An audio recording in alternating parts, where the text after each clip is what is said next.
Salut Anto, est-ce que tu peux nous raconter un peu ton rôle cette année au sein de Lionceau? Ouais. En fait, moi, ma venue, elle s'est fait en même temps qu'une partie du projet et qu'une partie de joueurs, puisque je suis venu pour encadrer principalement des jeunes joueurs que j'avais l'année passée sur le centre de formation de l'Asvel. Et du coup, dans le projet qu'il y avait avec Lionceau, il y avait ce partenariat avec l'Asvel sur les jeunes joueurs. Moi, je suis venu vraiment dans ce cadre-là et en plus de ça, en complément du coach de l'équipe principale en qualité d'assistant. Tu rentres parfaitement dans ce partenariat. Qu'est-ce que tu penses du partenariat Asvel-Lionceau qui s'est mis en place depuis cette année? Je pense que c'est quelque chose d'essentiel pour la suite, pour les deux clubs. C'est-à-dire que c'est vraiment une réflexion gagnant-gagnant. Lionceau sur le côté soutien d'une structure professionnelle et puis apport de joueurs de qualité, de jeunes joueurs en cours de professionnalisation.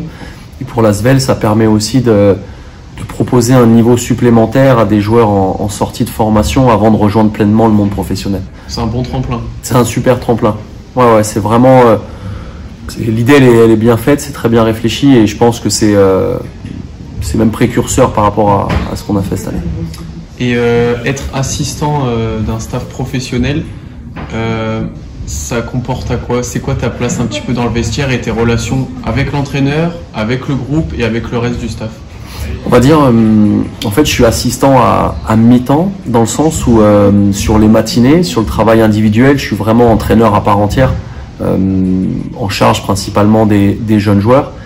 L'après-midi, sur les séances collectives, là, je suis plus en relais du coach principal, en soutien pour appuyer son message et puis pour être force de proposition.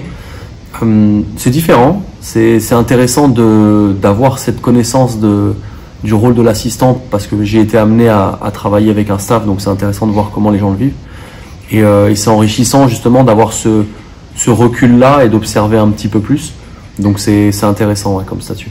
Comme tu l'as dit, tu as un rôle où tu accompagnes les jeunes du club. Je pense notamment donc à Kevin Kokila, Victor Diallo ou même Théoré. C'est quoi ce rôle un petit peu en détail? Qu'est-ce que tu vas leur apporter au cours de la semaine et quelle est la plus-value derrière pour eux d'avoir quelqu'un du staff qui les accompagne au quotidien? L'idée, c'est vraiment que ces jeunes-là, ils continuent à se développer, à progresser et qu'ils continuent à avoir un projet individuel assez présent, de l'envie de travailler, progresser, d'aller chercher quelque chose. Au quotidien, le matin, il y a des séances de travail individuel où là, avec les joueurs, on travaille sur des fois leurs points forts, des fois leurs axes de progression. Avant les entraînements collectifs l'après-midi, pareil, j'essaie de faire venir des joueurs pour travailler un petit peu plus individuellement sur des choses spécifiques. Les jours de match, où on est une équipe atypique, nous, puisque le premier joueur arrive 2h20 avant le début du match, et on fait des échauffements qui sont un peu individualisés au début avec ces joueurs-là. Et l'idée, c'est qu'ils restent dans la dynamique un peu du centre de formation, de continuer à travailler individuellement. Ils ont la partie collective qui est top et qui est assurée avec l'ensemble du groupe. Donc on a rajouté cette partie individuelle là. Et ça se voit vraiment parce que pour les avoir observés l'année passée, les trois jeunes qui étaient à l'Asvel et les avoir vus cette année, ils ont vraiment progressé, ils ont gagné en maturité et puis ils ont continué à se développer individuellement, donc c'est plutôt une réussite. Ouais, comme tu le dis, il y a trois joueurs que tu connaissais très bien parce que tu les coachais l'année dernière en espoir, les trois joueurs de l'Asvel. J'imagine que pour toi, ça doit être quand même un sentiment d'accomplissement, de voir l'évolution. Ils sont passés d'un statut espoir à un statut professionnel. Moi, la chose que j'apprécie le plus, c'est de voir qu'ils se sont bien intégrés sur une nouvelle structure et qu'ils sont perçus comme étant des bonnes personnes et des gens plutôt sérieux. Et ça, c'était la priorité en sortant d'ici, de se dire il faut qu'ils soient professionnels dans leur approche et je pense que là-dessus, c'est une réussite.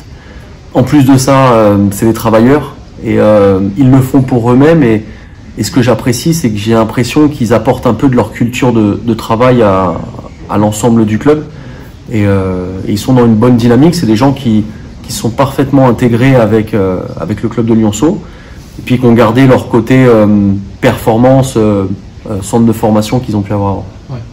Et cet esprit un peu d'accompagnement des jeunes, c'est quelque chose d'unique en National 1 à Lionceau ou...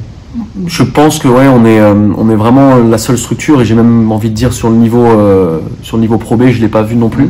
C'est quelque chose qui se fait sur le niveau professionnel à l'Asvel, principalement parce qu'ils ont un staff qui est relativement bien étoffé et on est reconnu, c'est-à-dire que les équipes contre lesquels on joue, ils sont attentifs à ce qu'on fait, ils nous observent, ils nous questionnent beaucoup. Et unanimement, j'ai envie de dire, ce qu'on fait, c'est reconnu comme étant très positif. Donc aujourd'hui, c'est quelque chose de novateur et je pense que c'est positif. On revient un peu sur la saison sportive maintenant. Qu'est-ce que tu penses de la saison de Lionceau et de sa première saison en National 1 tout simplement? Je pense que pour une découverte, c'est plutôt très réussi. Les objectifs étaient collectifs sur se qualifier dans les 5 premiers pour être en poule haute. Ça a été réussi collectivement. Individuellement, de faire jouer le plus possible les jeunes joueurs. Et là aussi, ça a été une réussite. Donc vraiment, la saison, elle est plutôt réussie. L'évaluation de la deuxième partie de saison, elle est difficile parce qu'elle a été tronquée par des blessures, par beaucoup de paramètres extérieurs. Mais ça remet en rien en question tout ce qu'on a réussi à faire. Et j'ai même envie de dire c'est de bon augure pour l'entrée des playoffs, puisque sauf contre-temps, on devrait se présenter au complet pour le premier match des playoffs. On a permis à des jeunes joueurs d'emmagasiner un maximum d'expérience tout au long de cette saison-là. Et je pense que les fruits vont porter à l'entame des playoffs. Malgré une phase 2 qui, on peut le dire, a été difficile dans les têtes pour les joueurs, le fait de retrouver tout le monde, j'imagine quand même que les playoffs, ça reste un objectif bien ancré et que vous allez les attaquer à fond et que l'objectif, c'est d'aller le plus loin possible. Exactement. Ce qui aurait été difficile à vivre pour nous, staff, sur cette phase 2, c'est si on avait perdu l'identité un petit peu de l'équipe, et ça n'a pas été le cas. Et au-delà des résultats, on a vu des choses positives, on a vu des joueurs s'exprimer davantage. Je pense à Victor Diallo qui a profité, on va dire, de l'absence de Mike Crayon. On a des joueurs comme Kevin Kokila qui se sont clairement affirmés sur cette deuxième partie. Et puis on a des joueurs majeurs qui, quand ils étaient présents, ont continué à montrer des belles choses. Donc je pense qu'on arrive à l'entame des playoffs sans limite. Ça a toujours été l'objectif qu'on s'est fixé cette saison, on ne se met pas de limite. Et on est plutôt confiant, avec beaucoup d'humilité parce que la deuxième phase, elle nous a pas donné des garanties de résultats, mais on est plutôt confiant par rapport à ce que nos joueurs ont montré et le potentiel de ce groupe-là.